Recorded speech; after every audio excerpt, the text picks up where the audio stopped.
Dr. B, Des part 2. Jeg skulle sige Des til Brian. Dr. B hedder Brian. Ja. Du prøver på at diss mit shit. Det var ikke særlig smart. Du er smart i en fart mod en mand, der er parat fra den start. Du har ikke nogen verbale evner til den evne der. Plus min disses rammer jævnt mere. Du siger jeg er multirimmer, jeg hakker når jeg rapper. Og du snakker over evner, så tag nu lige at pakke dig. Du siger jeg skal skrue ned for min antidepressiv.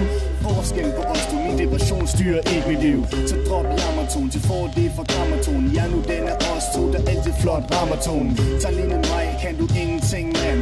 Stiller du op på mig, vil du ligne Michelin mand. Det var en fat joke, information til den dumme. Du er nem at hoppe over ind og tage en halv runde. Du siger jeg griner for meget, men her må det grines. Når slagteren her marinerer og griller svine. Du siger jeg er deprimeret, men jeg virker da frisk og glad. Så drop lige fra med had, bare fordi du hele tiden er ked af.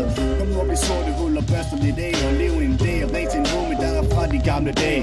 Det er så hinanden med det all good makker. Men når du kommer tilbage med jakker der over alle jagtmarker. Så kom igen, kom igen. Nu så ses vi.